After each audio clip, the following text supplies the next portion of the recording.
Rodniks are humming in the dead of the night.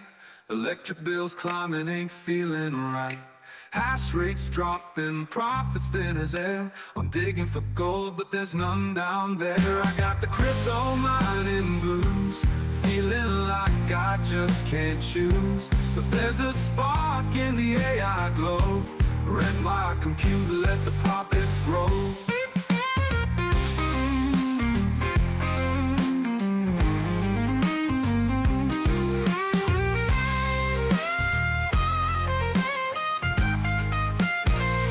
Once I was king with my GPUs. Now I'm stuck paying the power dues. Every coin I mine feels heavier than lead, but I hear whispers of a future ahead. I got the crypto mining blues, feeling like I just can't lose. Switch my power to the AI flow, turn this burden into a glow. I see the light, it's flickering on. AI's calling my machines to respond. No more digging in the blockchain dirt. This pivot might just heal the hurt. I got the crypto mining blues, but I'm stepping in brand new shoes. The AI train's on a steady roll, gonna recompute and regain control.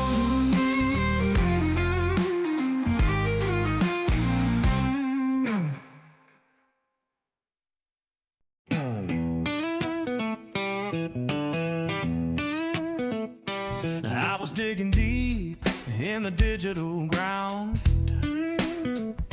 hoping for treasure, but nothing was found. The rigs were buzzing, the heat was real. Electric bills biting like a thief who steals. Crypto mining blues got me feeling low. The profits are gone, where did they go? But there's a light shining through the haze. Renting compute might just save my day. I stacked up GPUs, thought I'd strike it rich, but the market's a beast with a wicked glitch. Hash rates climbing, rewards falling flat. Chasing that coin, I'm chasing a cat. Crypto mining blues got me feeling low. The profits are gone, where did they go? But there's a light shining through the haze. Renting compute might just save my day.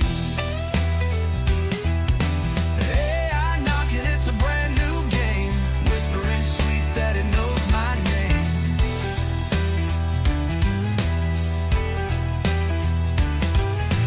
Ran out the power, let it learn and dream. A smarter hustle, a brand new scheme. Now my GPUs hum a different tune, training models under the cyber moon. No more digging, no more feudal race, just AI visions lighting up the space.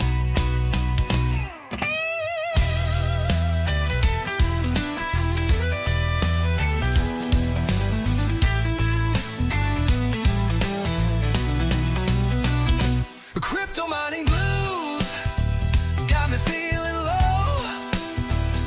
The profits are gone, where did they go? But there's a light shining through the haze. Renting compute might just save my days. Now my GPUs hum a different tune, training models under the cyber moon. No more digging, just AI visions lighting up the space.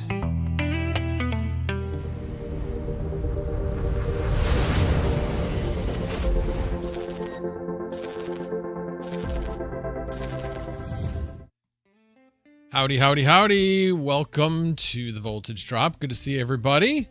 I wondered if it would be a little sparse tonight. I know that there's some football games on. I almost debated not streaming, but hey, gotta be consistent. It's the one thing I am consistent about. Not putting out videos, but at least doing live streams. So not gonna break that streak.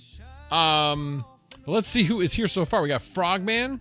We got Paulization.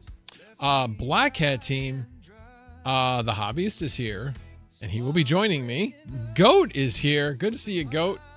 And Crypto MB is here. So like I said, a little bit of a sparse crowd, not too surprising, but hopefully people will watch this one on the, I'll definitely be doing some clips on this one. I think we're going to have a good show tonight.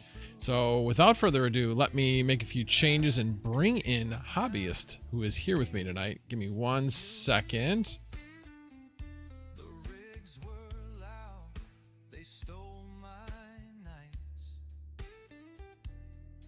All right. You guys can still hear me? Talk. Maybe. Yeah, I can Maybe. hear him too. So I think we are good. I've done this enough times. I think I got it down, but you know, as soon as I Love it. something's not going to go right. As Geek of All Trades says, go sports. Yeah. Sorry, I'm a diehard Bears fan. I was raised that way. It wasn't. Okay. So I have the game down here. I grew up right outside of Philly. Totally understand it. Like, used to watch a lot more Eagles, Flyers, Sixers, everything. Yeah, and as time went on, it was like, all right, I'd go to a game here and there. And when I go to a sports game, like, I love it, right? Because I do it once every few years. Right. It's fantastic. I love getting the crazy expensive beer and the food, and just the environment and the experience is awesome. But outside of that, it's like, you're not going to catch me being like, hey, I'm going to go spend the afternoon watching a game. It's like, no, there's other things I could be doing. So not my thing. Got it. Yeah, I haven't really been watching much football for quite a few years, actually, because we always, during the fall, my daughter was always at cyclocross races. So I was her pit crew. So I was always out there. She raced around 1 o'clock, usually 1 to 2 o'clock. And so that's pretty much usually when the Bears are playing, because, they weren't ever at the 3 o'clock game because they never were good enough to be at that game.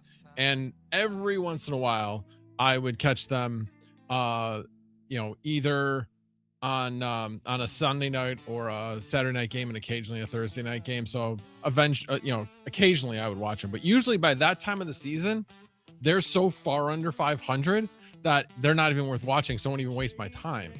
I know, spoken like a true fan. No, it's just I don't want to give them any extra money when they can't put a good product on the field. But this year's a bit different. They actually have a decent product on the field and heading the right direction. So it's been kind of exciting this year. And awesome. Of all games, it's Green Bay versus the Bears. That's like the one game. Go Sports. Two of the oldest franchises in the league. That's a huge rivalry. There's a lot of history to the hatred between the two teams, although that's kind of died down a little bit over the years as the league has kind of tamped that down of having late hits and cheap plays and all that kind of stuff. But there used to be a lot of cheap plays between the two teams. So, but yeah. What's up, Bears, Mr. DJ? Styles. Welcome, DJ. Thanks for coming to hang out with us. Hello, DJ. How are you? So how about that image, by the way? That was awesome. That was awesome. Let me see if I can bring that up real quick. Yeah, let me see. I saw that. And even though like you could totally tell it's AI, I think your picture is the best, like least likely to look like AI. It looks really good. It doesn't look like me. It doesn't. I think it does. No. If you zoom in on it, mine's the one that looks least like me. Quick glance. Crute looks exactly. Yeah. Except for the lower jaw. Like he's got like a big lower lip. And you look really close, except the like the right side of your face, it's kind Yeah. of away. It kind of Yeah. looks like a little weird. Yeah. But otherwise, I think it looks really. Hang on, let me. Yeah, get it up so people can see it. I'll link it in chat too. It's a tweet that was put out. It looks really, really good. But no, this is a tweet that was put out. It should just be his thumbnail for this video, like this live stream. Like, there it is, right there. Yeah, that looks so cool though. Can you imagine like a room like that would be so badass with like some That would be. microphones on I the felt so table? bad after I saw that. I'm like, I'm not wearing red. I'm not wearing anything Christmas. He's like calling me out. Like It's seriously. all right. I just got blue on. I'm good. You know, I'm not even in the Christmas spirit at all. And they got Kurt Man over there. The ugly sweater contest going on. They definitely had him to a T. Absolutely. Yeah, That's but exactly everything what I else, expect him to wear. The environment and everything like that looks really good. Like Yeah. all the GPUs hanging around, the Yep. crypto mining speakeasy. I love that. You know, the tree's got some Ethereum on it though. I don't know what's going on there. Like, come on now. But outside of that, like it looks good. All it needs is like some microphones on the table. Like that would be like some classic microphones will look really good. Yeah, it really looks absolutely amazing. Yeah, it's Absolutely good. amazing. It's good. What But yeah, when you sent it 10 to me, minutes I was just like, I midnight. couldn't believe it. 10 minutes to midnight, what platform did you use to create that? And I'd love to know what your prompt was, because like it's Yeah. pretty spot on, to be honest with you.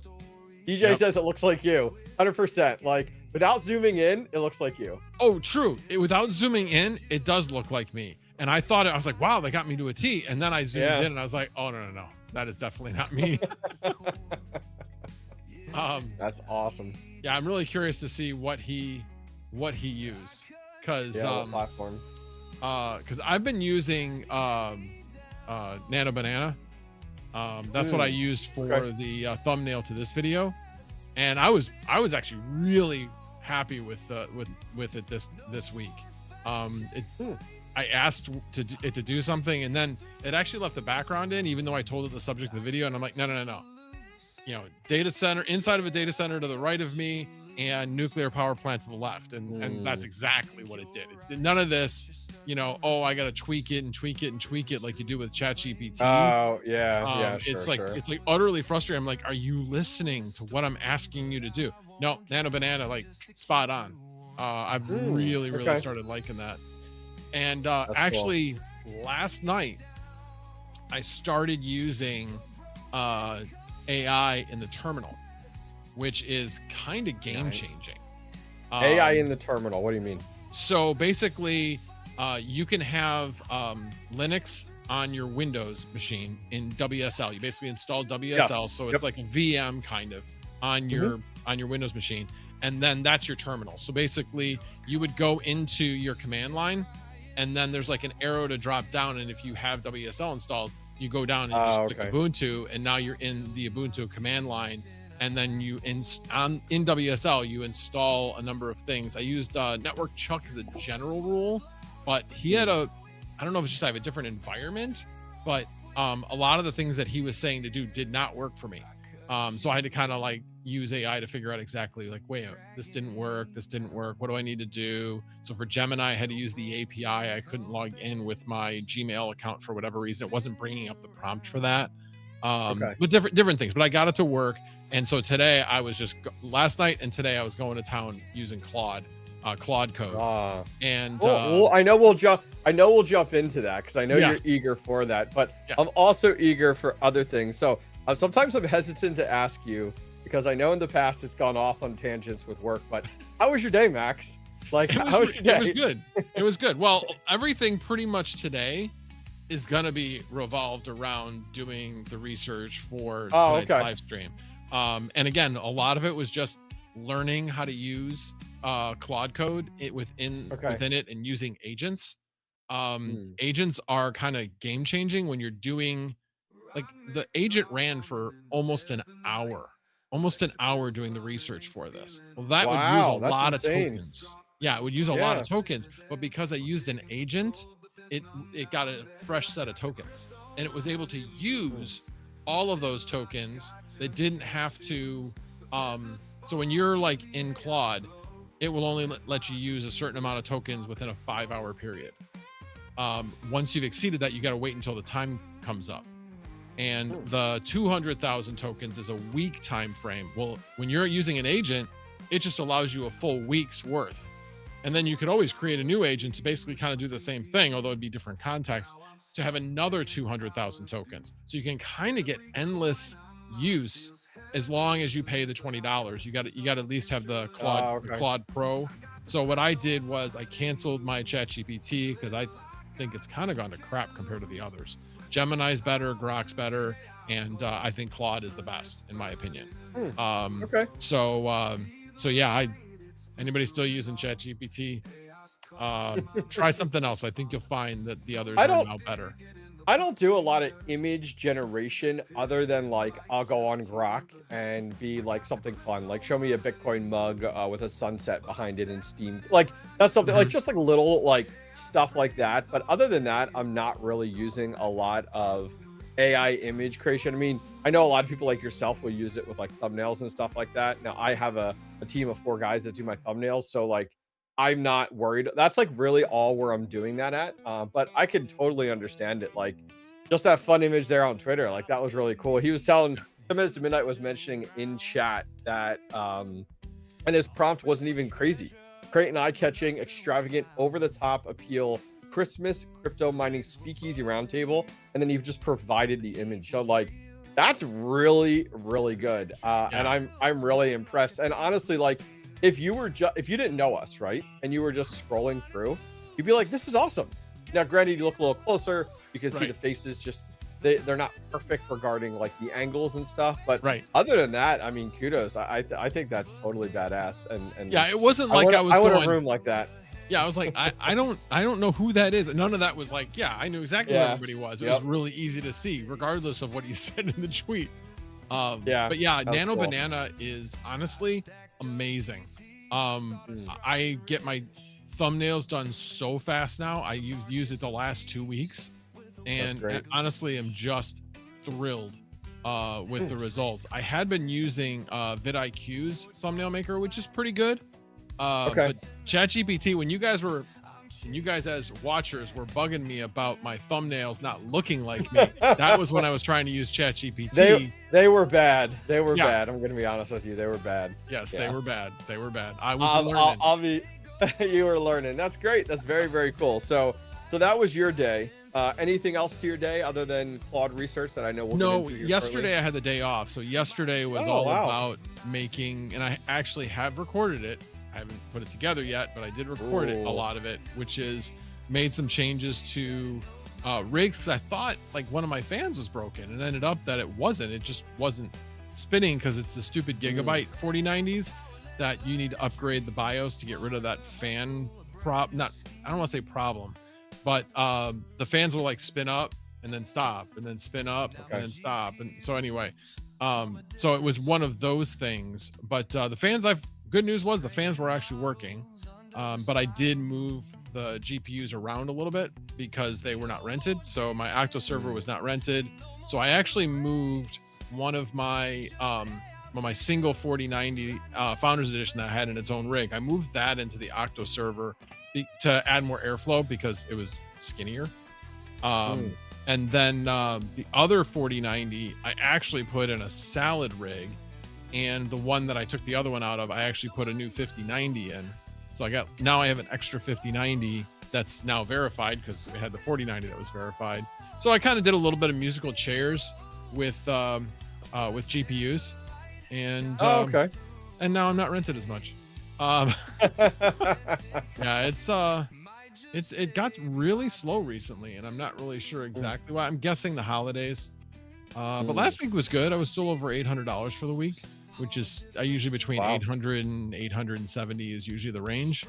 But this week's looking like it could even be below 600 this week at the rate. I mean, it's only the first day, but yeah. So we'll see. We'll see. It's still got a ways to go and might change. So how about you? Wild. Oh, well, let's see. So I have a game plan on Monday where I'm renting a U-Haul truck to move all of my equipment from here to my storage shed. So if those of you guys don't follow my channel, which I don't expect everyone to, I got a storage shed between my 2 ASIC sheds. I had a master carpenter in there a week ago building out all the shelving. like with a workbench and everything. Like went to town in that regard in order to have it ready to go. So I'm actually getting a 10-foot U-Haul, which if you guys aren't familiar with the U-Haul, it's just a moving truck. And my son's helping me on Monday, and we're emptying out my garage with all my mining stuff. I have a garden shed out back with octo miners and stuff in it, immersion fluid in it. My closet down here, my attic, all has mining equipment in one shape or form. And so we're bringing it all over to that property, and I'm organizing all of it. Like, so I ordered 40 bins, 40 full-size plastic bins. Wow. Like, and I made the mistake. I first was like, oh, I need them over there. I'm going to deliver them over there. So they got delivered over there. And then I was like, crap, I really should have them here. So as we're bringing things out the door, you can organize them, right? And like put it in the truck. So I had to go over there and pick all of them up. So it was multiple trips this morning in my SUV to try to fit all of these. So did all of that, recorded a video today, which is great, coming out on Monday on just an update on my solo mining journey, you know, my hardware, my nodes, some things I'm changing. And then I decided to jump in to my Unify equipment, my Ubiquity equipment. And I've opened it, but I haven't done anything with it. And so I decided I'm jumping in. And I've been in the, for those who don't know, I've been in the IT industry for 20 years before I went YouTube full time. So like I've done everything from help desk to network administration to system administration to management. So I know my way around, but as anybody in chat will tell you in the IT industry, when you jump to a new platform, it's like, okay, I know what I want to do. Where the hell do I go to do it? Like, and that was the big thing on this platform where it was like, okay, great. Set up the gateway. Okay, cool. Makes sense. I plug in a switch and it's like, oh, well, you know, you have to go in, you have to adopt it, you know, everything like that. And like, I like to like do one layer at a time, label things, everything like that. So I got that all up and running from the wired side, but my biggest challenge, and DJ, I see your question in chat, great question, we'll talk about it. But the biggest challenge for me was that I very much lean in and utilize Google Mesh internally. So I have mesh everywhere. I have 8 mesh points. The downside is that with Ubiquity and with Google Mesh doesn't support DHCP pass-through. So it creates its own separate network, like literally like a double NAT type of situation. The challenge is like I got all my wired connections up first. And so for those not familiar, like my MDF is in a closet out here. I then have an IDF in my closet, my storage closet in here, because that's where all my network, like that's where all my equipment was originally. I then have an IDF out in my shed, and I have an IDF in my attic. So I have all these different locations. So I ended up having, and because all of my connections will not fit on these little, like what are they, 12 port or whatever, like switches. Yeah, like 8 port, 8 port switches. It's like I need to pretty much build out my Ubiquity network and then piggyback onto this gig networks and then pick and choose what I get in, because I'm on 5.5 fiber. So the difference is like I wanted to adopt some of that internally. So now all of my AI rigs on Vast are now on 2.5, which is great. And like my PC's on 2.5 now, which is awesome. And I'm kind of picking and choosing what I want to put on that. I put these like right next to all my other switches everywhere that I have them. And eventually, as technology advances, I'll replace those unmanaged switches. But it was an absolutely like, okay, how am I going to do this? So I am going to take the leap and order some Unify access points. And I saw that they have mesh ones as well, which is perfect. Like I have 3 wired drops throughout the house, or actually 4 that I could plug in a traditional AP. And then the other locations, I'm just going to put the mesh in place. So I wrapped that up tonight. Completely forgot about port forwarding. So I had to go back and like plug in my equipment to be like, what were all my devices? What are the IP addresses? And the nice thing is, surprisingly, a lot of them held their IPs. Like the IP stayed the same, which I was really surprised about, because I don't use static IPs. I use IP reservations within the actual firewall. I never set statics. I just go in, use the IP reservations. And so went through and picked and choose, set up everything. And then just as I got everything up and running, one of my 3090 rigs got rented. So I got super excited. It was only for like 15 minutes though. So my guess is it's them testing it, like one of those test type of things. It's possible. But you already done the port forwarding was on at that point. Yes, port forwarding Okay. was on and everything at that Okay. point. Yeah. So I'm not really sure. Like I got all that done before this. So yeah, so it was a mass scramble. And I'm absolutely impressed by the ubiquity, like the dashboard and like the massive amount of information. But I'm still just like, where do I go to do exactly what I want to I know. do? Well, Like, the good yep. thing about it is within the platform, there's a search bar. And oh, by the way, they like to play hide and seek with port forwarding. They changed the Yeah. location of they've changed it at least 3 times Yeah. since I've gotten it Wild. like 18 months ago. Yep. And so Yep. just know that search feature is your friend. It will always tell you where the new place is whenever you get an update. The other Yeah. thing is, do if it ain't broke, don't fix it. Meaning that do not have on automatic upgrades. Oh, I see. Yeah, I don't know if that's on by default, but yeah, so it's just kind of like going through and figuring it out, which is a lot of fun, and learning, a new platform. I mean, I started out with Cisco Catalyst systems. So like I started out with actually like CLI and everything like that. So like I know my way around a network. It's just the fact of like now knowing like where the hell do I go for this? And so it's been fun, absolutely fun to have something up and running. You absolutely have more information once I can go ahead. I was trying to explain to my wife, I'm like, listen, when you're on the wireless, you're not gonna be able to print to the printer that's wired on here. Trying to explain like they're two networks, like Well, why they hang don't talk on. to each other. You can bridge the two. You can Yeah. basically have Well, it so that it's a secondary on the other one, on the VLANs. So you yeah. can do that. That's Yeah. what we did with ours, so that we can print from our phones if we Got it. want to. Yeah. So I'm gonna end up, and I didn't set up any VLANs or anything yet. I was like, Oh, I just okay. need to get it up and running, and I went Oh, through so and you're prioritized. talking about the Ubiquity network versus your current network. Yes, Got it. yes, Okay. correct. Yeah, yeah, yeah. So I got everything up and running, and I'm gonna get the access points in and the mesh setup in, get that all replaced, and then dig more into it because I do want to VLAN off like my AI, my shed, my rigs, all that types of stuff. But yeah, so it's a lot of fun. I've enjoyed it so far, which has been really really good, and yeah, eager to see how it goes. I just did an AI video the other day, and released kind of an update for people. So I was like, all right, I got to get this network done. Like this is not sitting around for months at a time. So I'm just glad to finally get my foot in the door with it. Yeah, I was actually thinking about. I'm like, I do have some more 2.5 that I could take advantage of, Hmm. and I haven't done it. But I'm like, okay, what would I get? So I kind of had figured it out what I was gonna get, at least for now, and that was just gonna be the 2.5 gig switch. I'll put it up here. I don't have anything, or I should say, not many of the units downstairs are 10 gig or 2.5 gig. Yeah. So the only ones I wanted to really make sure I had on 2.5 gig was the NAS, which I have to get a Mm. network card for that, but they're like $20. They're cheap for two and a Yeah. half. And then Yeah. Well, the other thing was just being able to actually get.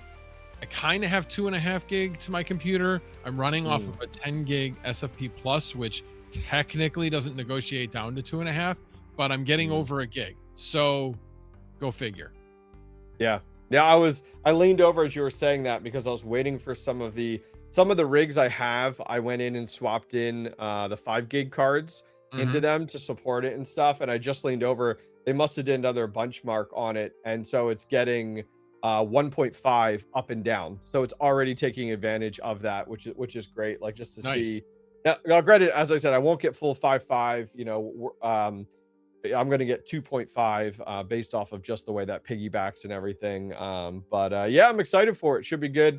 I mean, it's definitely an improvement without a doubt. And yeah, we'll see where it goes from the AI side. I mean, my rigs are slowly crawling back up there. I had one at 99 before I took the entire network down today. Is there a good way to like take your network down if you're not rented that doesn't hurt Unlist you? it. Did you unlist everything? I did. I unlisted everything, and then I Okay. did my network work, and then I brought everything back up. If it's unlisted and there's nothing like stored, it should not hurt your reliability at all. Okay. It went So down that's a the little key. bit. There was one rig that was at 99.65, and now it's down to 97. So Hmm. in some way, I mean, not the end of the world, right? Yeah. So yeah, just letting them ride. I mean, I don't have anything verified yet, as I talked about in my video. So we'll definitely see where things go from here. But it's been fun. it's been absolutely fun learning something new, which has been great. Hello, Yeah, Mr. Red Panda. you know me, I love this stuff. Yeah. Yep. So it's I don't know, it's just I love doing this. And now I just got Mhm. to figure out, like, my next thing I got to figure out is what I'm doing with this guy back here, because it has a 3090 in it, and I would like to put a 5090 in it. I Oh, actually nice. increased the Okay. power of the power supply in it so it would support it. And now it has a PCIe 4 instead of PCI 3. When I was doing the troubleshooting on that thing, everything kind of got upgraded. And I'm like, I just kind of want to make that next step. The thing I'm Mm. debating on is, oh, wrong way. That guy right there is a liquid. It's a Supreme liquid, and Oh, so okay. Yeah, yeah. it would fit. The problem is that's a micro board. So you try putting like a 3.5 slot GPU in a micro case, Oh, yeah, especially it's if tough. you have one of the motherboards that doesn't populate at the first. The first one is your NVMe, and then it's your second slot that is actually your Mm. GPU. Yeah, there's not enough room for anything 3.5 slots. So yeah, I have to figure out what I'm doing. I have until the end of January to return that, resell it, or install Oh, it. wow. So, Okay. because I got it from Amazon. Oh, So got we'll you. see. We'll see. I mean, I Mm. just saw the Zotac version of that is now like going for like $3,600 on Best Buy, and I was like, Oh, what? That thing was just going for 2,700 like a couple yeah. weeks ago. So yeah. Oh, this is the other thing. So as I'm going through things to try to make some changes, which I found out one of my power supplies I had put away, somehow I misplaced the CPU power cable. So I'm gonna have to order one of those at some point. But I found this. Everybody get Oh, no. What'd you excited. find? I don't like the tease. A memory? RAM. Dude, RAM. I I've been found selling RAM. mine I on didn't eBay. remember. Yeah. I've been And not selling only mine on that, eBay. these are two. And Oh, look at then I you. have two others that are still in cases. Yes, my precious. So I So, sold more recently. So I had a bunch of RAM that was DDR4 from the rigs that I bought from Crootman and the rigs I bought from Hawk. When I did all those rigs from with them, mhm. all of them came, some of them came with 64 gigabytes of memory, but the ones that didn't, they all had like 16 or 32, whatever. So I sold a number of those. Like I'm just looking here on eBay. XPG, never heard of this brand before, but I had 2 sticks of 8 gigabyte DDR4. Sold that for $75. I had 4 sticks of 8 gigabytes, so 32 total. Sold that for $102. So I've been selling them. I have a number of them listed on there, and people just keep bidding on them. Like it's actively interested on the memory. So I just went ahead, took an afternoon, and listed them all on there because like they're just gonna sit on a bin. In like I'm not gonna use 8 gig sticks or 16 gig sticks. Like they're just gonna sit in a bin. So absolutely gonna get rid of Well, those. these I actually thought, because I'm right now I'm running 32 gig on the 4090, and I thought Mm, maybe if I added and added another 16 gig to it, because I have two other slots, mm. maybe that would help put it up to 48. So yeah, I know I wasn't planning on using any more 8 gig sticks, but I might. The other thing is right now I have 64 in this machine that I'm on. It's Yeah. enough, but if I ever wanted to just get a little bit more, I could get it up to 80.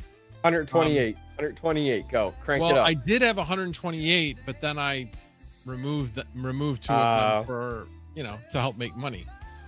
When I built this computer a while back, I just was like, now granted, this was well before memory, the memory gold rush that we're in right now. But yeah, I mean, I absolutely did. I mean, right now I'm sitting at 25% memory, hanging out doing this, and we're not really doing anything. So yeah, the max out that memory as fast as you can for sure, which would be good.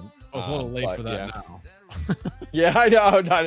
I'm not touching that now. Trust me. I mean, I bought $3,000 in memory for all those rigs that I built. I'm not spending any more money on memory for sure, but I will, because DJ's been impatient. I'm going to bring up his question. Did you see his question earlier?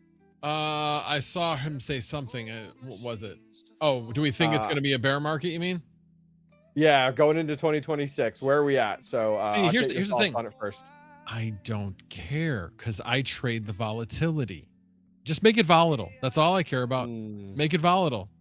I mean, think about all the opportunities that we have had where there's been 5 to 10% losses and gains.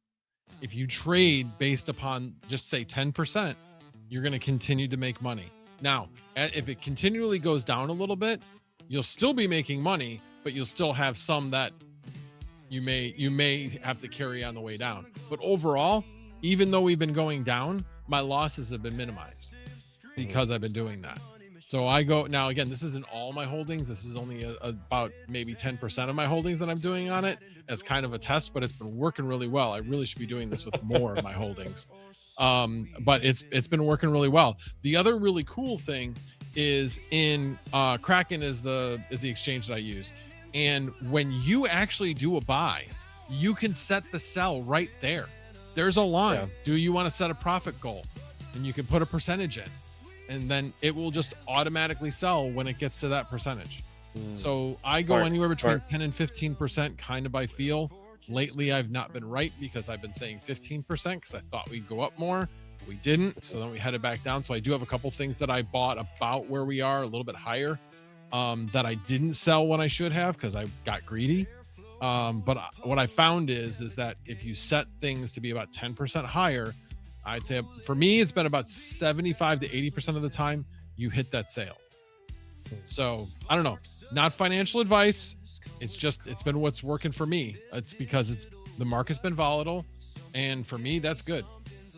Yeah. Yeah. I don't honestly, I think, and I've said this many times before, I think your 4-year cycles and your bull and your bear markets are over, to be honest with you.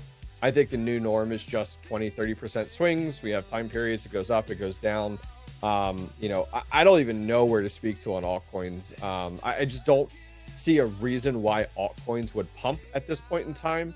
In the past, it's always been when people liquidate out of Bitcoin, but people aren't liquidating out of Bitcoin to go into altcoins.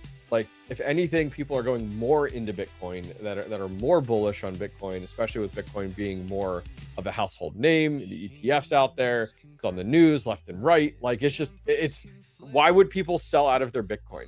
Like they would need a reason, and then why would they get out of Bitcoin and then go into the altcoins? Like, if anything, it's the reverse now, right? People are looking for pumps on altcoins to go into Bitcoin long term, and people are truly holding Bitcoin long term. I mean, I set up definitely hear what you're saying. There's definitely that to be said.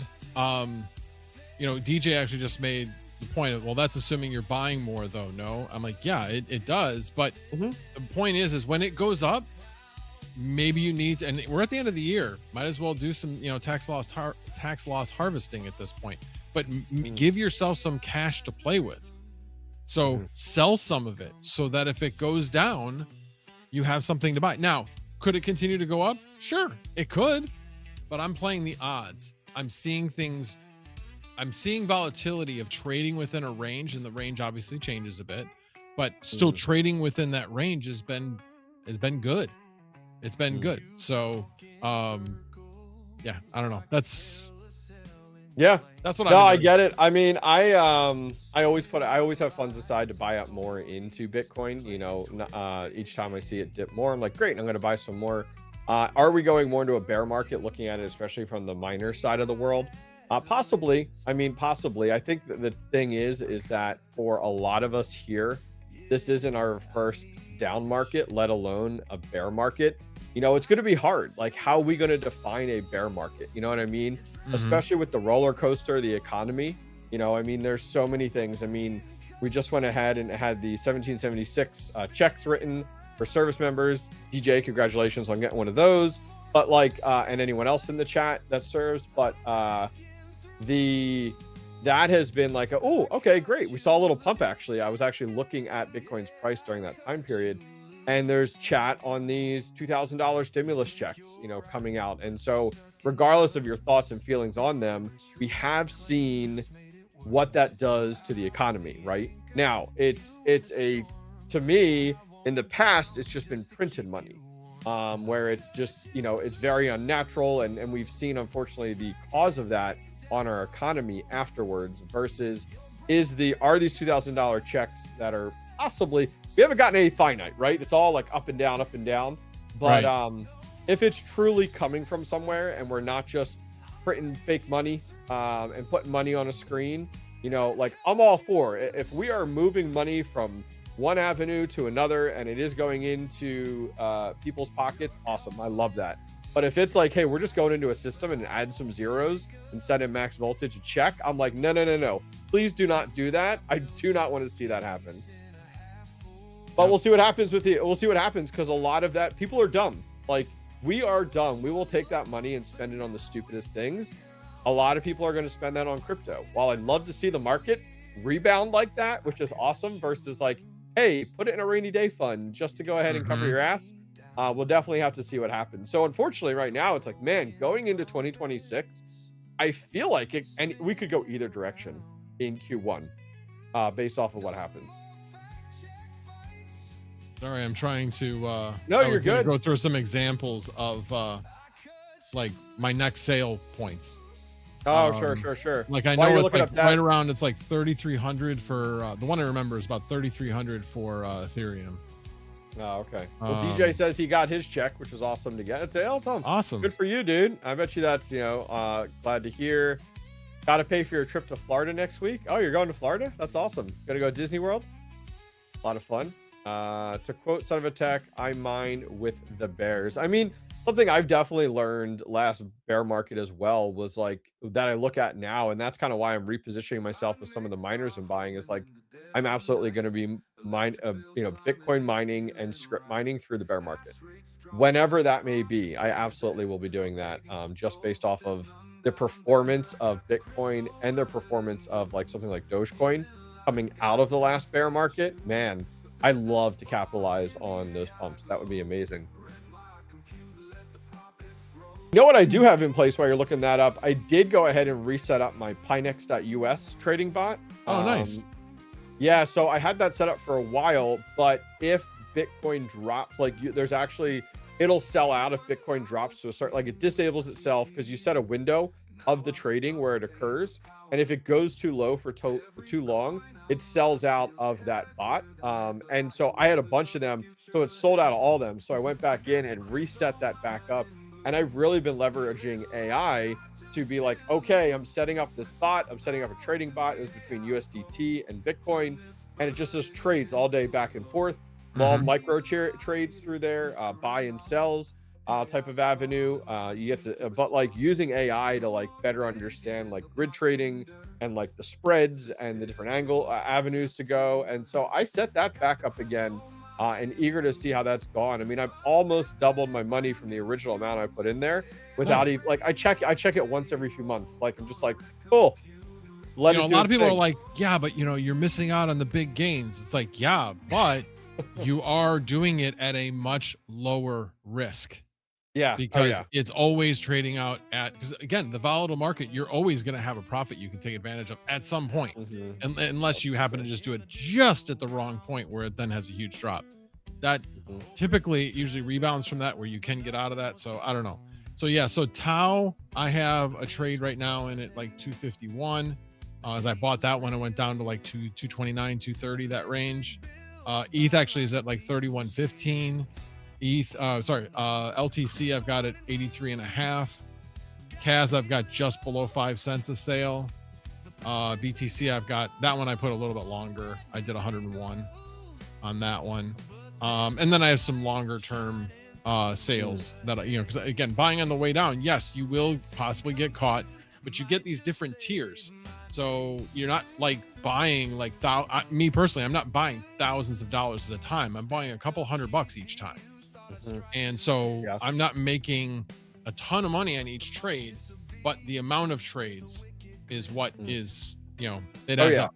It adds up. Yeah. If you can do like 4 or 5 round trips of 10%, you're making 50% on your money at that point. Yeah.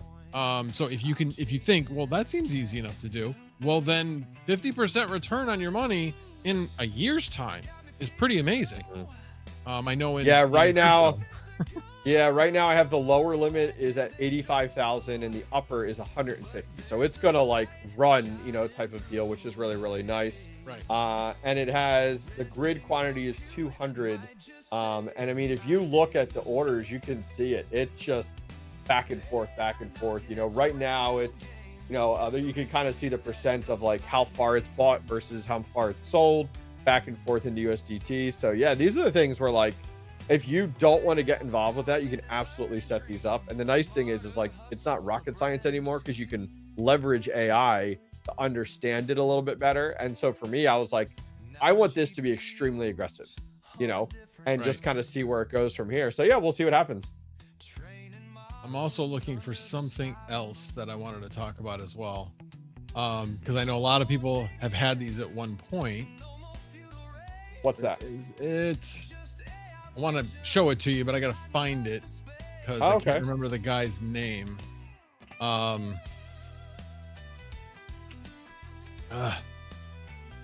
He was in. It's a day ago, though. Come on, it's got to be in here. Where did it go? Hurry up and wait. Hurry up and wait, Max. Well, here, let me do this. Shoot. All right. Well, I'm gonna do one more. I'm gonna search up my feed, see if I can find it, because I'm sure I passed it if it's in here. Where is it? I can't find it. I'm gonna do one more search. Yeah, see, that was 9 hours ago. There it is. Hold on, I'm not gonna. All right, now let me share my screen. Okay. Sorry, I'm like, where did it go? I meant to have it up before I came on, but I didn't.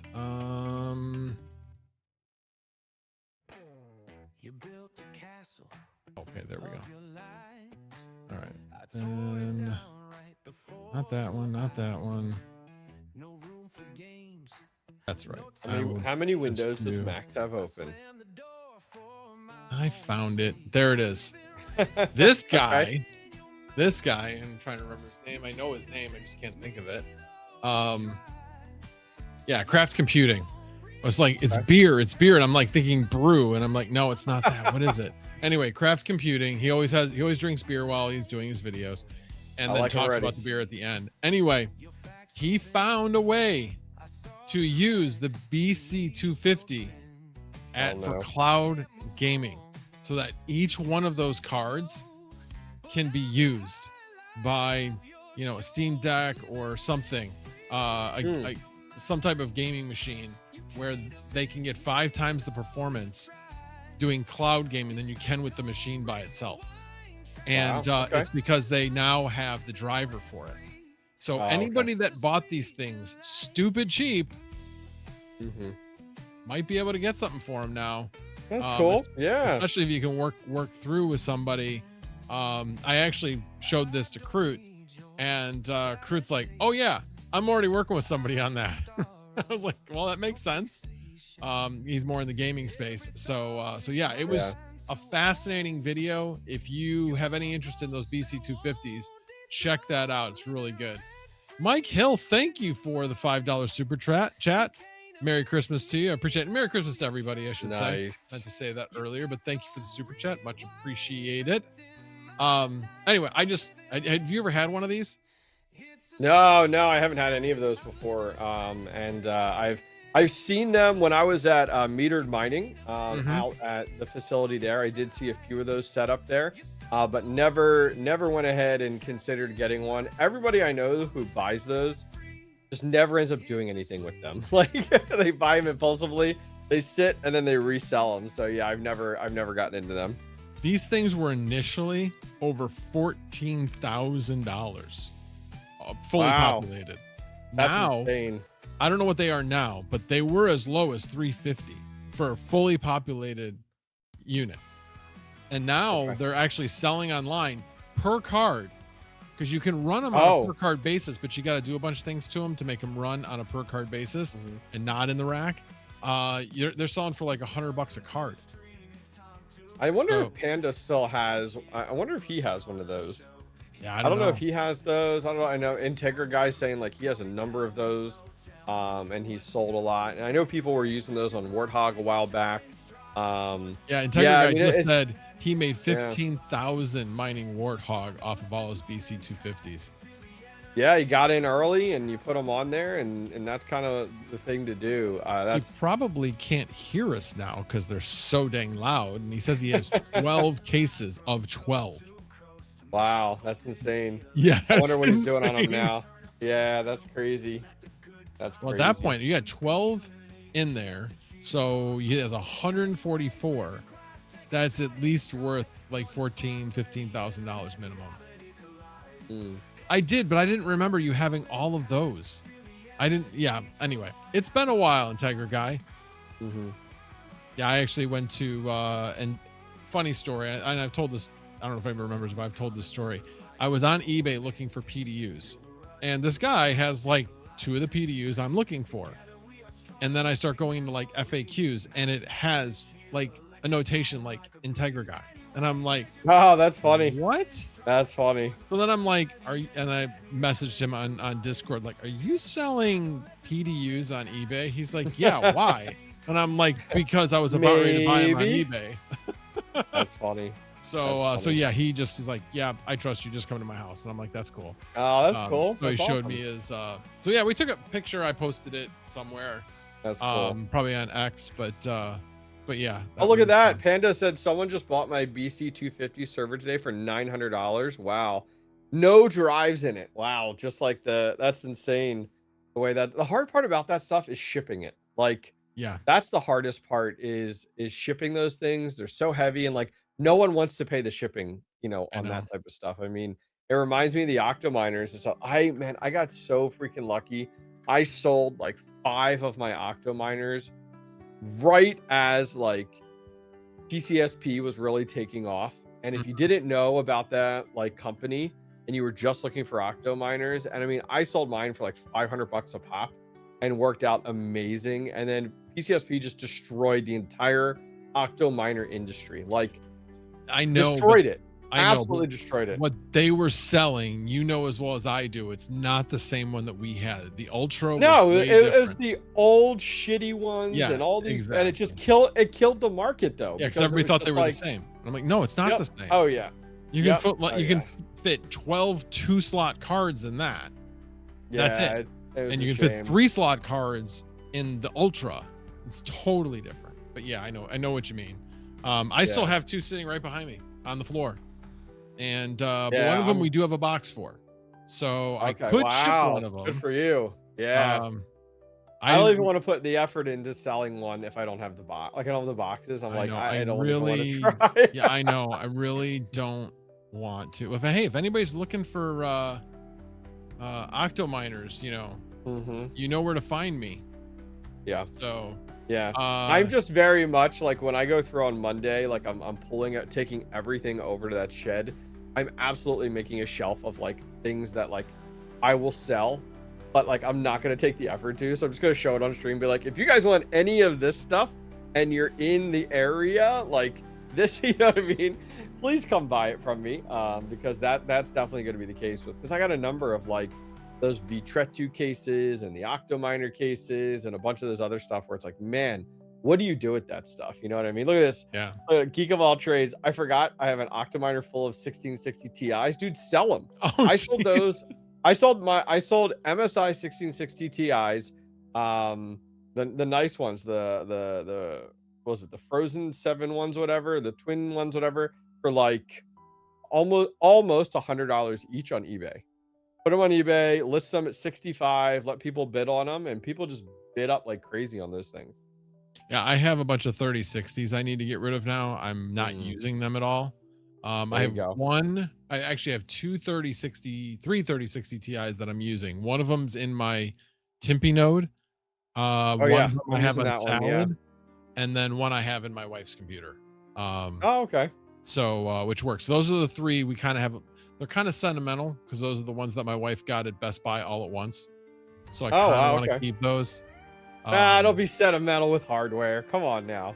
I don't know. You Just know better. those. My wife said, "Sell them if you want to sell them. Don't Yep. don't Yep. do." I'm like, yeah, but there's a great story with it. I'm kind of, I don't know. But would Maybe you someday. sell the one in your Tempe node? Would you sell that one? Swap out No, of I that mean, one, or I'm what do right you? now I'm using it. Oh So yeah, okay. I it wasn't puts sure it on because the I'm doing the higher same thing. tier. It puts it on the Yep. higher tier, so I might as well just leave that one in there.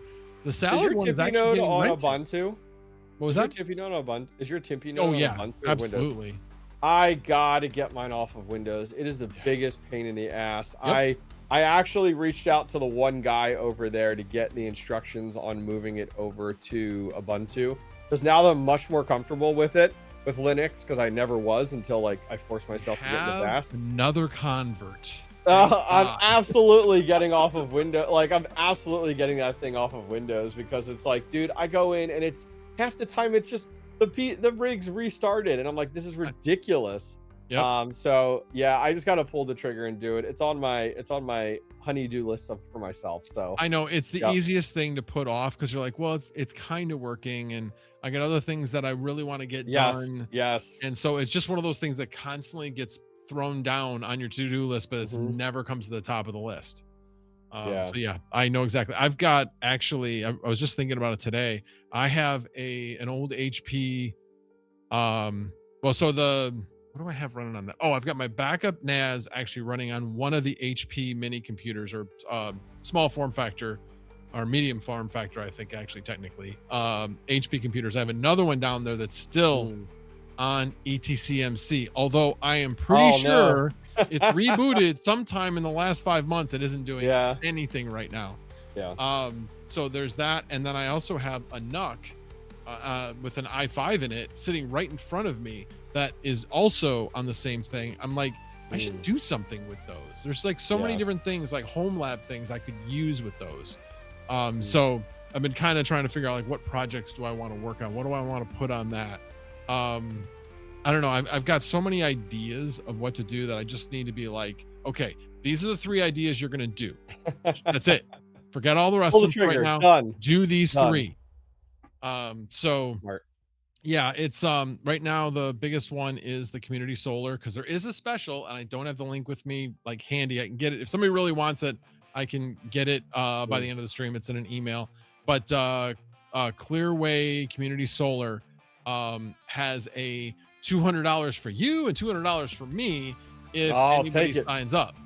And so it's normally like $50. So it's a huge incentive, because obviously who's thinking about doing solar at this time of year when there isn't as much solar?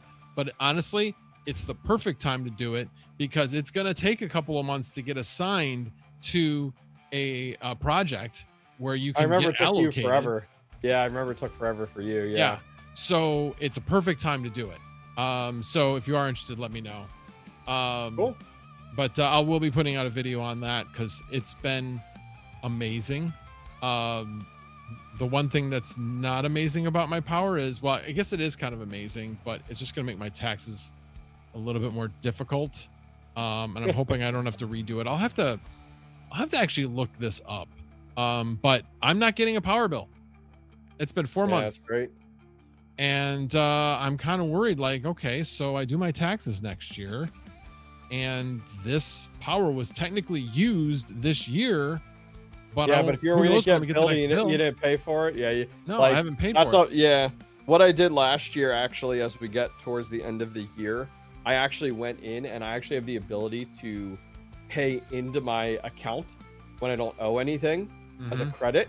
So I went and spent like $15,000 and paid into my bill. Oh, wow. Like my power, just to be like, okay, just to help with write-offs. I did well with that this year, where I don't have to do that. But that was I actually did that last year. The problem is right now I have 3 solar community solar credits in my account. So I am currently have a $1,000, over $1,000, like $1,040 credit. Last time I called them was this week. Oh, that's right. Yeah. So I've got a huge credit in there right now. So I am partially paying for my power bill, because I'm paying for it through community solar. And they always bill but the problem is they bill that later too. So right now I only have paid for June and July. August is going to be due next year. Although dude, I did when I ended up having my new service added over at the crypto mining property over there. they ran a new because they put a new transformer in, they put a brand new meter in on my old service, because if those of you guys that caught it, my everything was running hot, so they were getting flags, like my meter was running hot, my conduit was hot, like everything. It wasn't, the cable that I was using was a 350 cable, and they should have originally told me to use a 500 cable. So they ran a new cable, put in new meters, everything. So when they put in new meters, they got to wait to go through all the different departments and systems and stuff. So my bill was delayed like 3 months. So well, guess what? You get a bill after 3 months. It was $15,000. So I ended up like, holy shit type of deal. So I've just been paying that a little bit at a time to kind of get rid of that and get that back down. But that's the downside. It ends up catching up on you eventually. Like, well, the good thing is it's not the whole bill, because I'm paying a lot of it for solar. So it'll be about probably like half the bill. So right now I'd say it's probably going to be about $400 a month. So I'm probably right now with 4 months. So yeah, it's so September, October, November, December. So yeah, 4 months. So basically we're looking at about $1,600 at this point, is probably what I'm going to guess my bill would be if they were to bill me this month. But they're like, well, we're trying. I'm like, what do you mean you're trying? We're trying. Who's your billing department? Well, it's us. I'm like, so who's trying? You are trying. Yeah. You as a company are trying. And all I want to do is quote Yoda. Do or not do. There is no try. I mean, it was anyway, but I didn't want to, like, the person I talked to was like, look, I see all the documentation here. You opened up a ticket 4 months ago, or 3.5 months ago. They were supposed to be done with it no later than 2 months. It's well past that deadline. So I get where you're coming from. And I'm like, you never make me pay another bill. That's fine. I won't pay another bill, but I know I'm going to eventually have to pay it, and I'd rather pay this year. It'll eventually catch up, right? Yeah, exactly. I want to not like have so much pain. But on her end, she's like, you got $1,000 credit. How bad could your bill be? Oh yeah, well, depending on that, she doesn't see how much you're using. Oh yeah, evidently 100%. She didn't look hard enough, but yeah. But anyway, but yeah, that was an interesting conversation I had earlier this week. Yeah, no, I get it. Trust me, I ran into an issue talking about power companies. So my new service, those you guys know in Pennsylvania, it's deregulated on the supply side. So when my new service got set up, you don't instantly get like your account number. It takes weeks, if not months, to get it. So anyways, I ended up having to give them a hard time to be like, how do I expedite this? Like, this is costing me so much money, and I'm only running I was only running 4 rigs, like ASICs, on that shed. I still am, because I'm like, I really need to wait to see how this kind of like happens with my bill and everything. And so I eventually got it, and because I had to be like, listen, I can't shop my electric. We need to be able to shop your electric in Pennsylvania. You're legally not allowing me to do it, and I should be, because you guys aren't doing it. So they pushed it through. I got it. Great. The first bill came through. They had me on a residential rate, and it was like, wait, the work order, I had to go back to them, to the new construction department, and be like, the work order even says commercial single phase GS1 service. How did we get to residential? Oh, well, let us go ahead and change that. The issue is the company that I have, that I got the 3-year contract with on my other one, was like, we can't even add you in legally to us, because they can only bring in commercial services. Right. So now I'm like stuck in this weird limbo. They have my billing paused to swap it over. I'm like, great, sounds good. And then when I call in, they're like, okay, you're swapped over. I'm like, well, still shows residential here. Oh yeah. I'm like, you're gonna rebill me, right? You're gonna run this through billing again, because I'm not paying residential rates. Like, this is crazy. Right. So it's just become this whole like debacle, and I'm like, all right, I'm gonna take my time, like, because I don't know how this is gonna shake out, like what the deal is gonna be here. In a utopian world, yes, the power company's responsible, but they're not eating anything. Like the power company's gonna be like, nope, you can pound sand. So it's definitely like, I'm in no rush to get more miners in that new shed at all. Right. I literally have them on there, and I'm just like, all right, I got 4 ASICs in there. I can support significantly more, but I kind of have to play the waiting game, which is fine. The market's not pumping right now. It's not like people are chasing to like go ahead and get more miners online. But yeah, it's Right. definitely a challenge. Hey, I wanted to answer Integra guy. When have you Mm. gotten any credits on your power bill? Because I know for me, like my June credit that I saw my June and July credit both on my August bill. Okay, but I didn't get billed from Clearway until November for June, and just I should Jeez. yeah, November 1st basically. My June credit was due November 15th, and my July credit that I got in August wasn't due until the 15th of this month. So there is a big delay. By the way, if you read any of the reviews of these community solar companies, it's literally people that don't understand how it works. That's the complaint, because it's complex. It's all about timing of everything and what ties to what. And they're like, I'm still paying for the solar, but I don't have it anymore. And I wasn't getting the credits, and that's why I canceled it. So why am I getting charged for it now? And I'm like, you're not paying attention. So yeah, as long as you understand how it works and what's tied to what, it's awesome. But yeah. Yes on ComEd, no on Clearway. What month was your first credit for that went on your ComEd bill? Like, what month was that? Because like for me, like I said, I wasn't due until November 14th. It was August. So if you didn't maybe get credit until October, I'd expect to see it probably next month. Would be my guess. Something like that. Hey, Northern Crypto and Tech, good to see you. And anybody else that came in that I didn't say hi to. Hi. Plowing your roof. 3 feet of snow. Dang. That's crazy. I wonder where he's at. Yeah, seriously.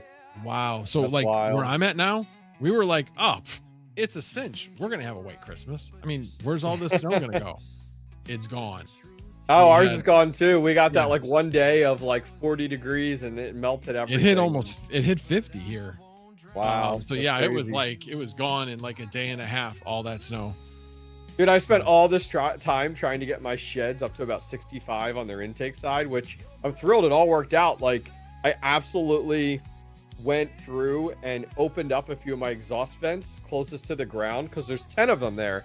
And I moved 2 ASICs up top so that 2 of the ducts, just amongst all that heat, opened up 2 of them, and they literally started pulling in heat instantly. And now the inside of the shed's like a nice 65 degrees when it was like 20 degrees out. So when it got warm the other day, I was like, dang, my sheds are really warm right now. I'm like, I'm not changing anything because you know how it is. It's like warm for a day and then it's freezing cold again. As long as it's not out. setting off any alarms and it's within the range, Oh. you're good.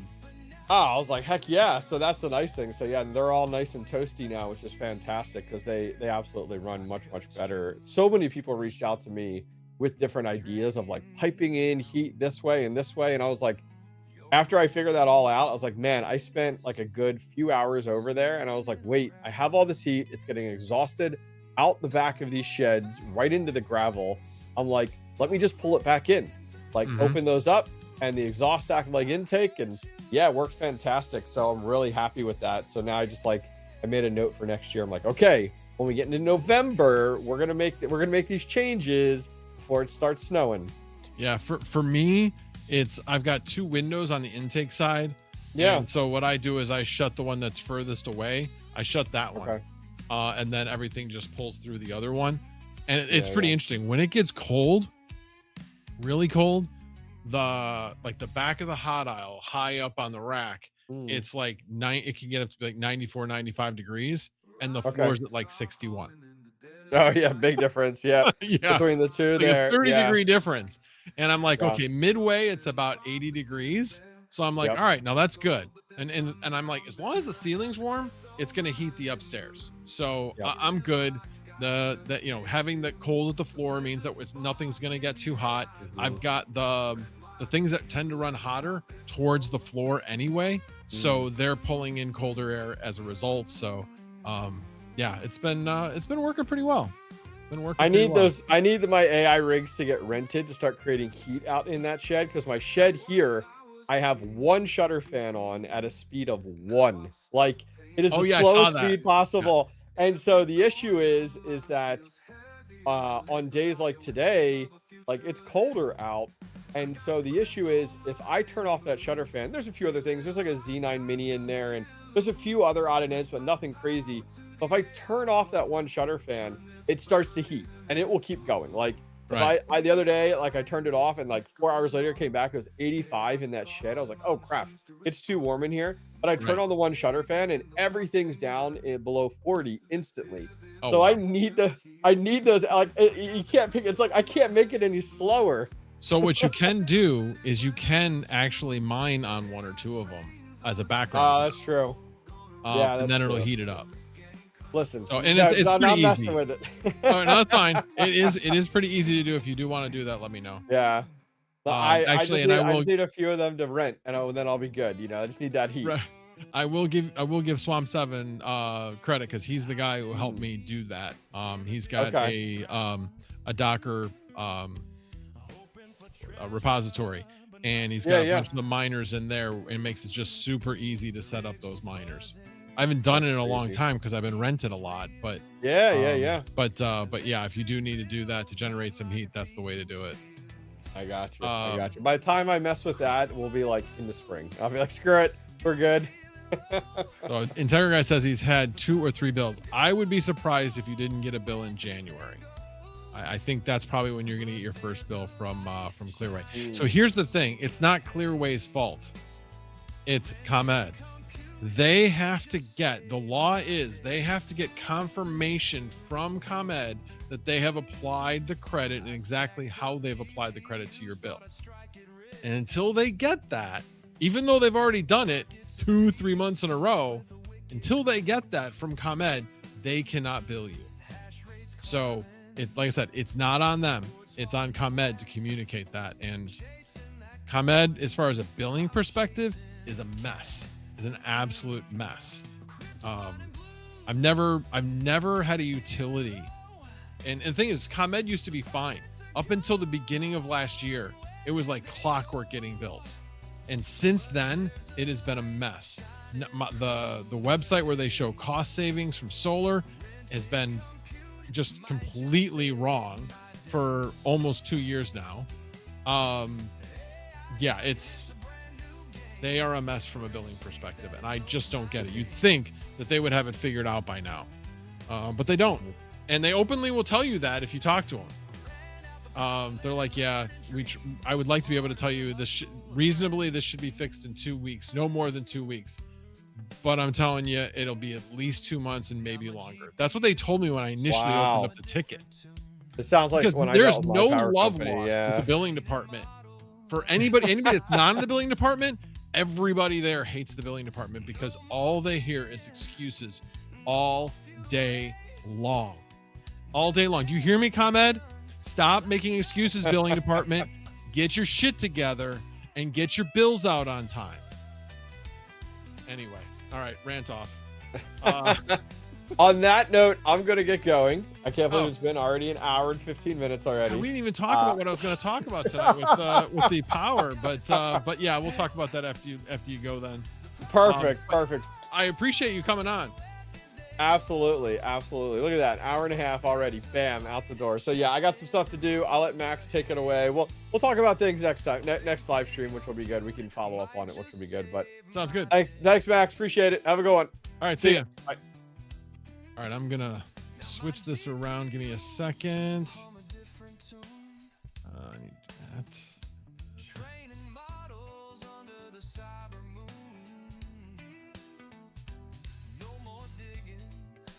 Oh, now you can hear me. There we go. So obviously this whole stream was supposed to be about power. We obviously talked about that quite a bit, but not about the things that I was going to talk about. So today, and actually before I get into that, let me catch up on chat because I have not been looking. I've been looking at as much as I can, but I want to make sure I didn't miss anything. Georgie just said he sold, well, didn't just, he said it like half hour ago.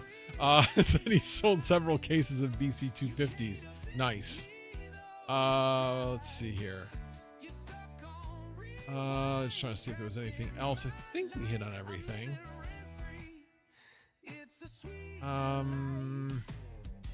Oh, North Ontario. Got it. Well, yeah, you're in Canada.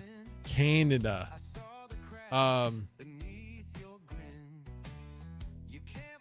Yes, exactly. Who the F knows, right? Yeah, their new system has been, like I said, it's been messed up for 2 years. 2 years. It's been absolutely ridiculous. All right. Hey, thanks. 10 minutes to midnight. Appreciate. Oh, you were saying later to hobbyist. Got it. You're still here. Got it. And again, thanks for the tweet with the graphic. That was awesome. All right. Let me pull up. Where did I put that? Give me a second. I think it is right here. Which one is this? Okay. So this one, is this the long one? Oh, this is the long one. I want this one.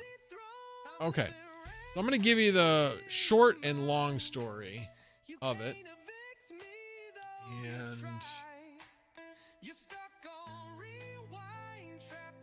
basically what I did is I used a Claude agent to really kind of deep dive into the things I was looking for. Like, hey, when are we going to get out of the hole of where we'll start seeing power prices go down, and what actually needs to happen in order to make that happen? So it gives kind of a, I would say kind of a Goldilocks, like the best possible case for getting out of it, which isn't great.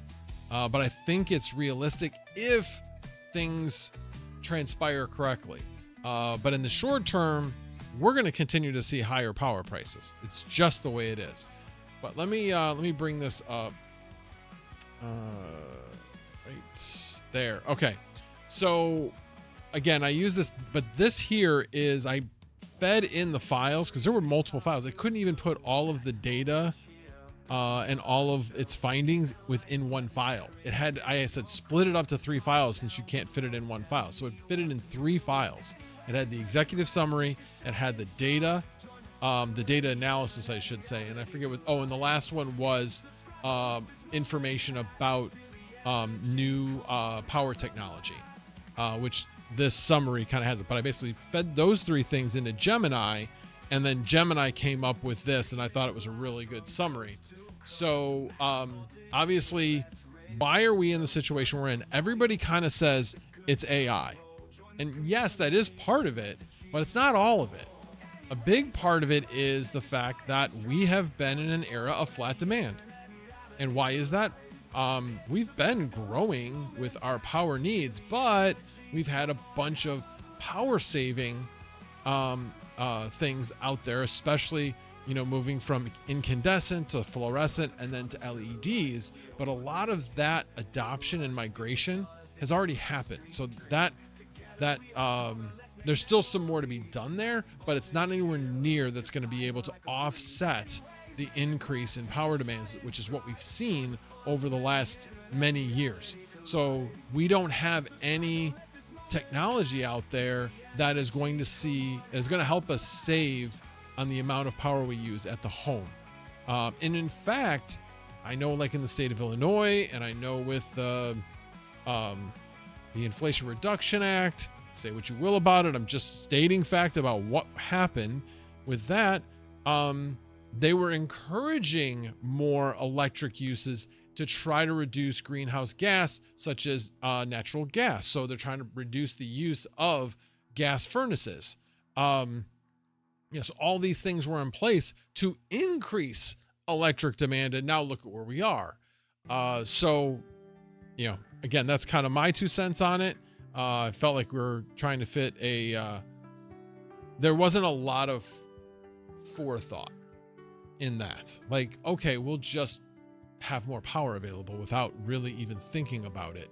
Because if you start migrating everybody from gas or propane or whatever to electric heat, well, that's going to be another huge driver of increases in electric. So anyway, bottom line is the era of flat demand is over. The 0.5% to 1% that we've been growing is over. We're not going to see that. Now we're seeing much higher amounts of power.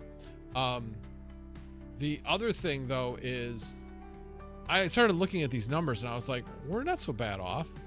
But then I saw the summary and I was like, oh, now I get it. So we have, I thought it was kind of funny because I read this as 1.2 gigawatts, but it's not. It's 1,200 gigawatts. It's 1.2 terawatts of total capacity, but only about 750 to 800 is actually effective or available at any given time. So when you look at that, and I gotta slide over because I've got my thing in the way here. Let me see if I do. Yeah, it's good. That's right. Why did it? Okay, there. Now I can read it. So anyway, so obviously we don't have as much as we thought. I'm gonna slide this over. Come on. Why are you not making yourself smaller? There we go. Almost. All right, there we go. Now that's the way I want it. So, you know, by 2035, we're projected to be about 1.1 terawatts. That's conservatively, and could be as high as 1.4 terawatts of needed capacity. And again, we're not talking about terawatt hours. We're talking about instantaneous power on the grid. So there's two pieces to this though. There's generation and transmissions, and both of those need to be addressed. But going back to the trends, why is this happening? Obviously the AI explosion. But when you start looking at as a percentage basis, and this is in the other document, right now it's only about 60 gigawatts. Remember, we're at like 700, we're like right around 700 gigawatts, and AI currently is less than 10% of that. But in the next 10 years, we're looking at that it's going to be about 180. It's going to triple. But still, you're only needing to add about 100 gigawatts as a result. On the conservative side. More aggressive side, it's more than that. But you think it doesn't sound like that much, but then compared to the total. But that delta, when we hadn't planned for that, is the problem. So what's the pain period? Transportation electrification, that's also having an effect. You know, EVs are moving from niche to mass market. So there's a lot of charging done, although people are doing charging overnight. So that helps move, so that the instantaneous power that's needed is less.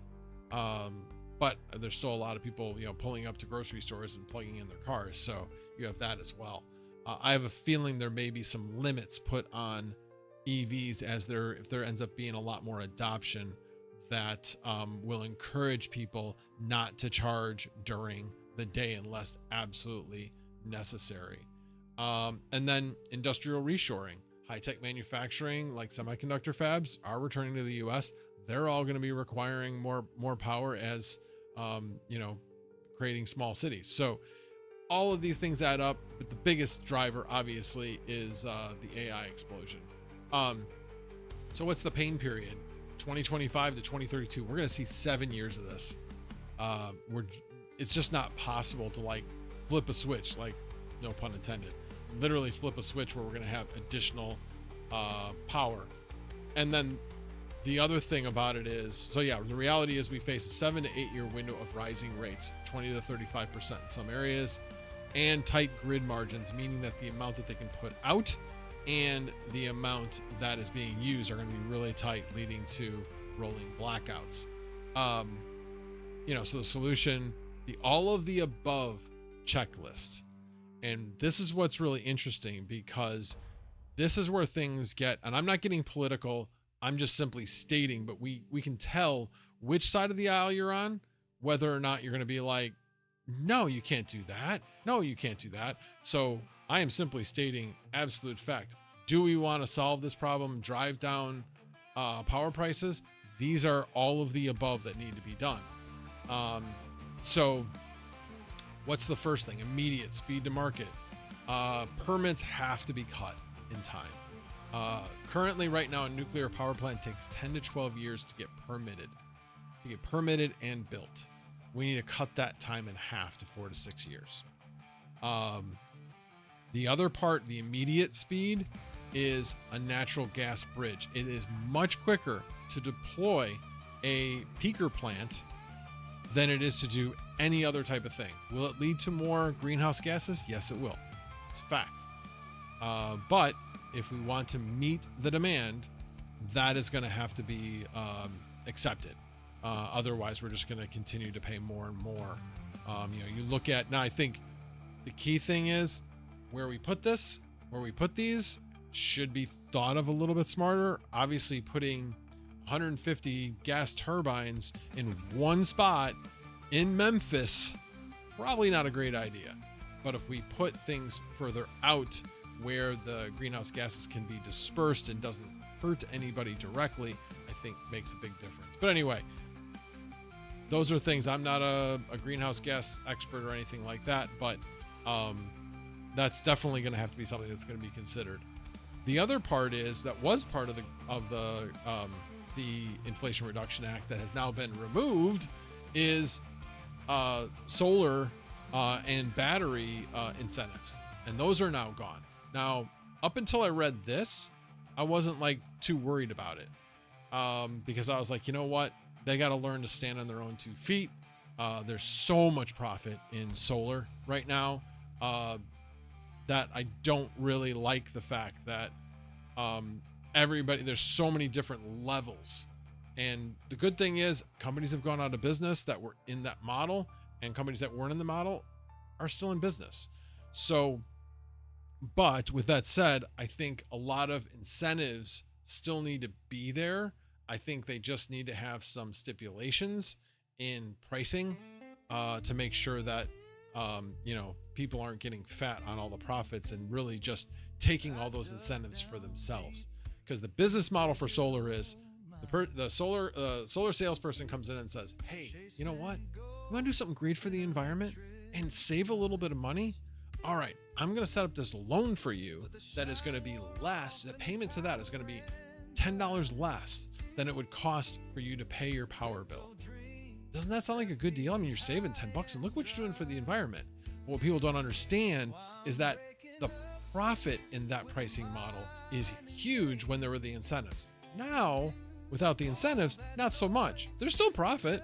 There really is.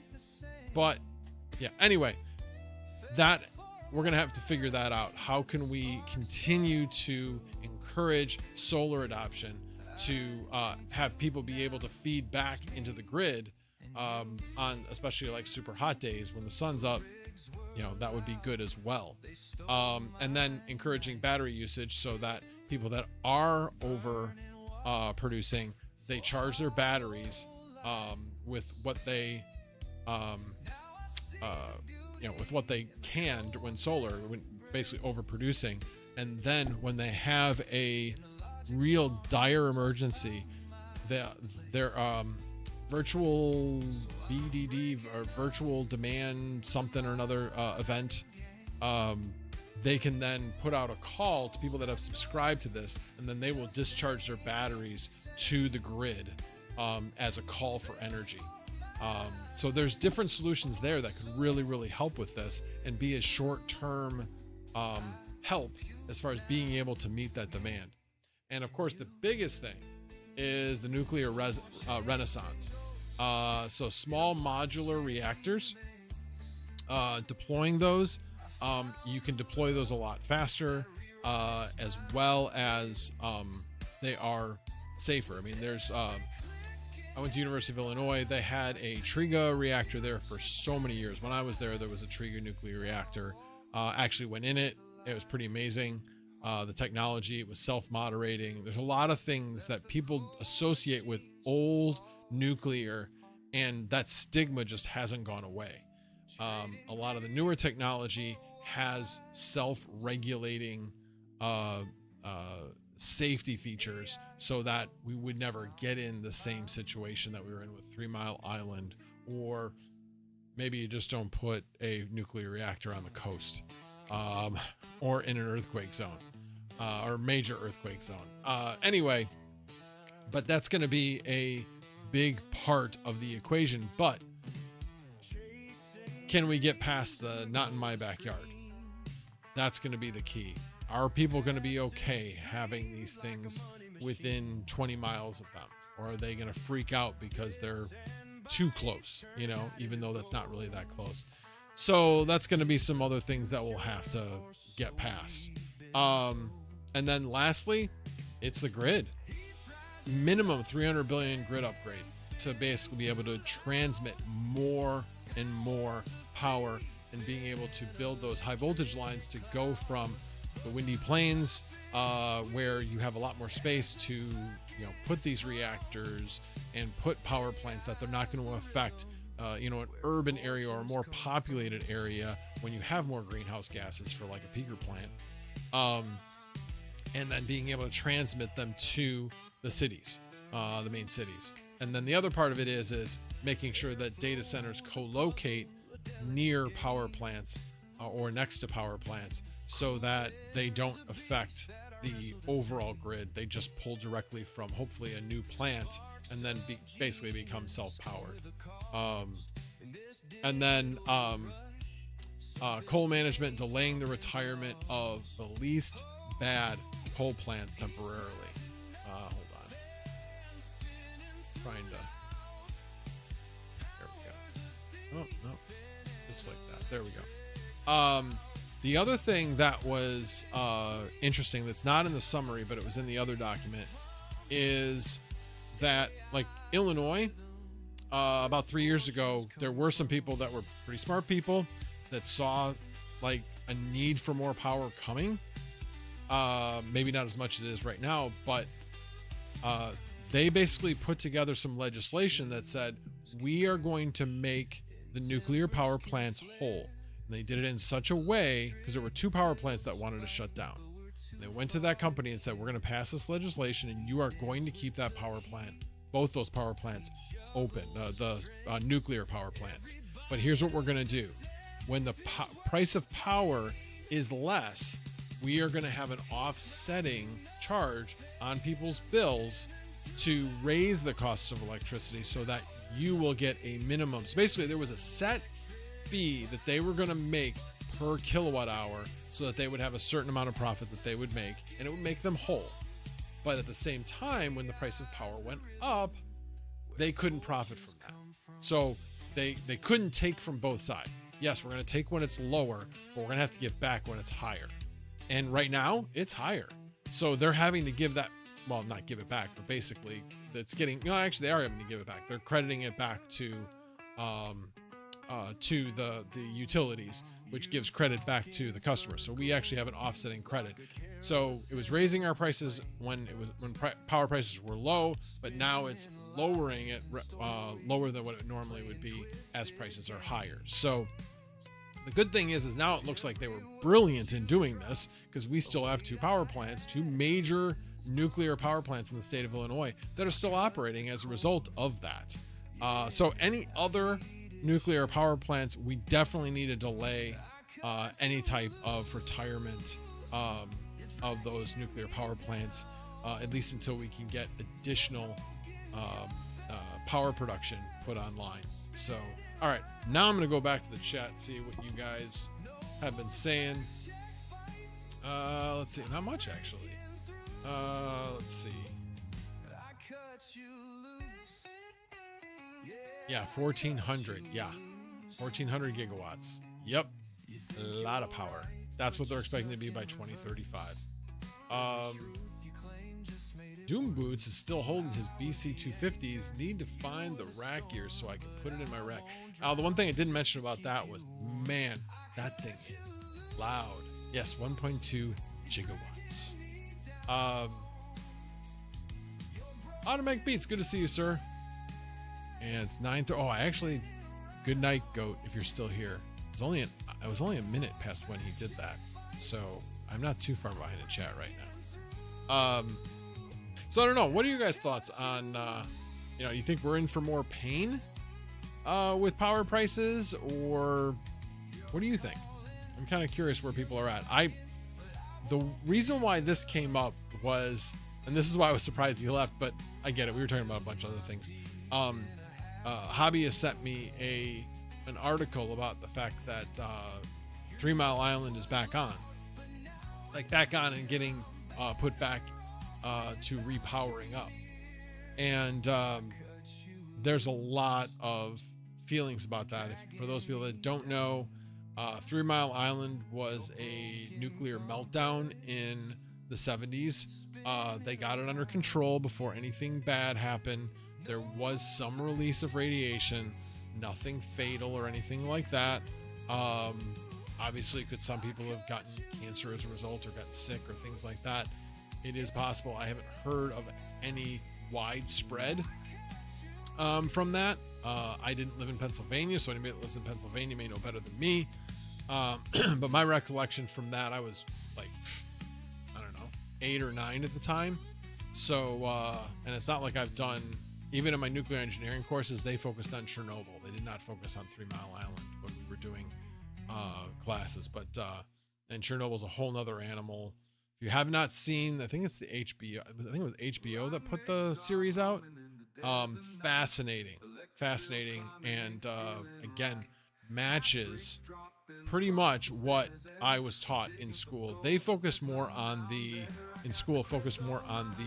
human error of it, as opposed to the system design, which I learned in the document, I don't want to say documentary, but kind of a documentary.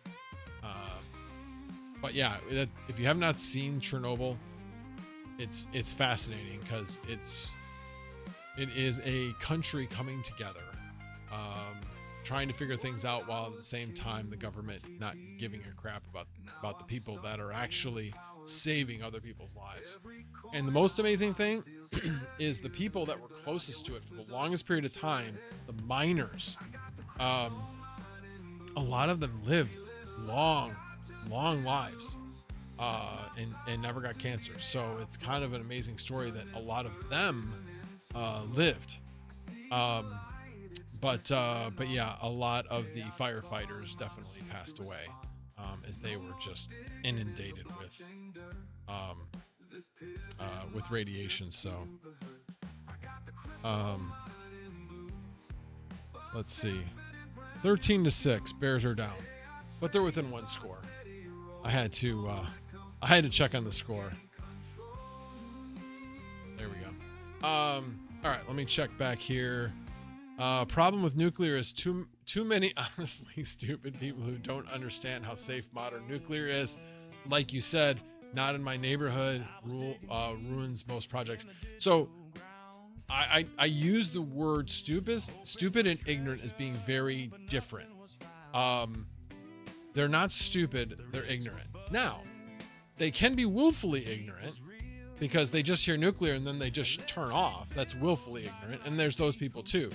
But yeah, nuclear has a stigma to it, and people are just afraid of it, when in fact it's just science, people. We know how to manage the reaction. We just need to make sure that we don't do stupid things, and we design systems to be foolproof. That they're self-moderating. They do not require human intervention. And I'm not talking about control systems. I'm talking about the way the reaction is managed. So in a trigger reactor, don't remember exactly how it worked, but what they did while we were sitting there, they're like, we're going to spike this thing up to over a megawatt, and it's going to come down all on its own. So this trigger reactor was designed to run at 100 kilowatts. So it's a very small reactor, but it could spike. But if it spiked due to the moderation, when it spiked, there was a reaction and like I said, I don't remember all the science behind it, but because it would spike, the moderation would immediately pull it back down. So it was like a transient of just like a couple of milliseconds, and we would see the flash from the reactor.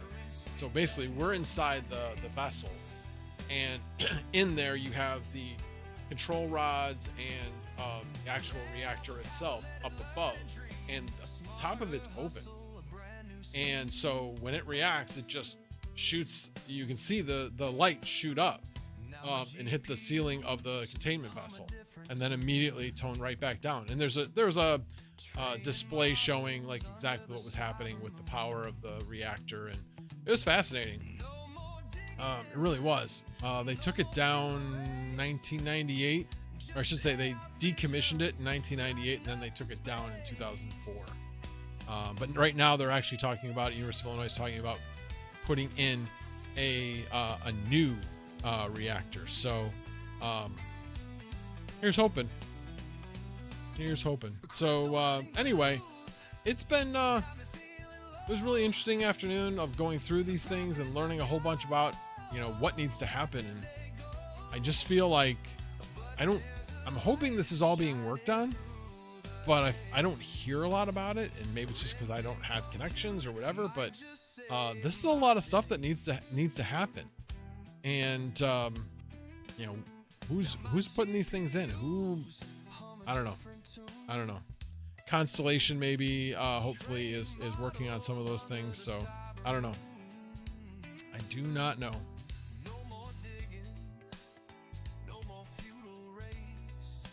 It's all right to take a break. Let's see. Hyperthorda says, I wish I could find the news interview I saw a year or two back. They were interviewing people on the street about a nuclear power plant. Nearly all were opposed and most were open to a new coal plant. Unreal. Nuclear power plants can be made small. They don't take up a lot of space anymore. Again, small modular reactors. And here's the thing. Europe has way more, well, I shouldn't say way more. Maybe we have more reactors total, I guess. But they have deployed newer reactors than what we have over here. I mean, they have fast reactors. They can use our nuclear waste in their reactors. So, yeah. Anyway. All right. Let me, enough of that, unless you guys want to continue talking about that. But I've been on for, I guess, an hour and 45 minutes. We'll see. Maybe about another 15 minutes or so. Let me go back to description. I'm trying to remember what else I might not have covered that I said I was going to cover. I think there was one or two more things. Oh, that's not what I wanted. That was what I wanted. And need to go there and there and go there. There we go.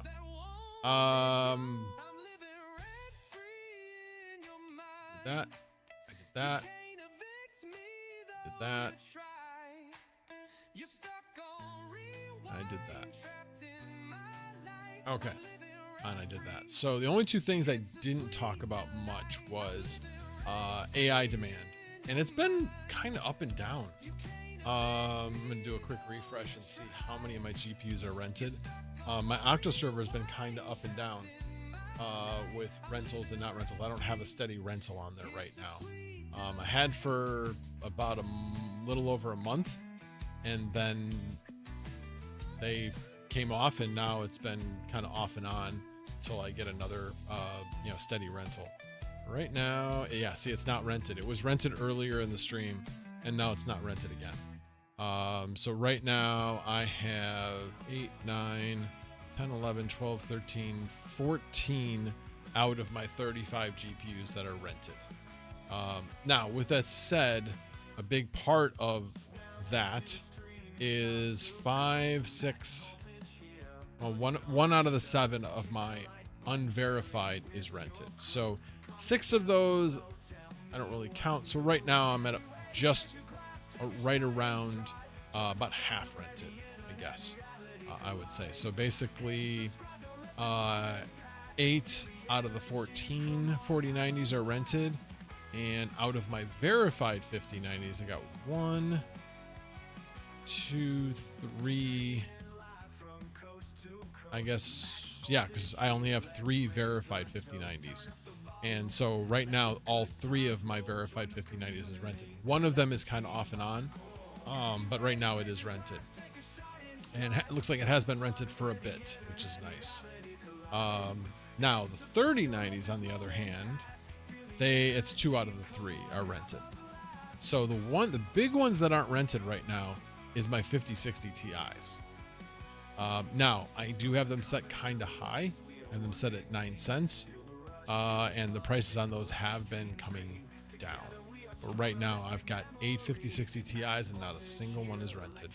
So we'll see. I look at those as being, you know, poor college students wanting to rent some compute.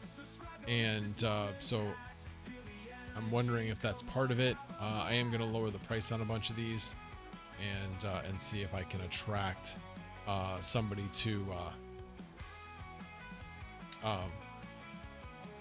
see if I can attract somebody to rent these. So anyway, all right, let me go back. No questions.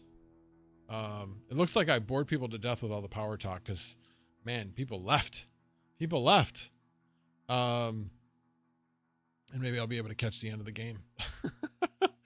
Since I'll go till, I don't know. What do you guys think? You guys got any questions for me?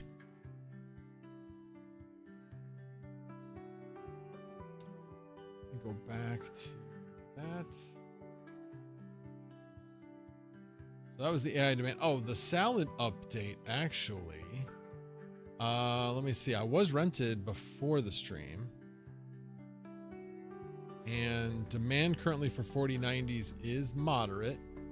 And 3060 Ti is still low, but it's on the high side of low. It's like the 5th GPU down. So as far as salad is right now, that's not horrible. So let's go to earnings summary.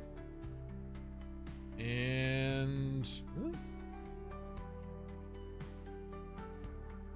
Come on. Hold on. Right now it's not refreshing. Let me try this again. So switch there. Oh, come on.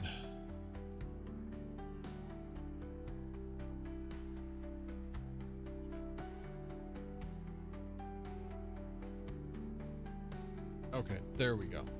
It wasn't updating for some reason. So yeah, it is still rented. The 4090 is making about 11.2 cents. So not great, but at least it's getting rented. And then the 3060 Ti is getting rented at about 2 cents. Well, that was interesting.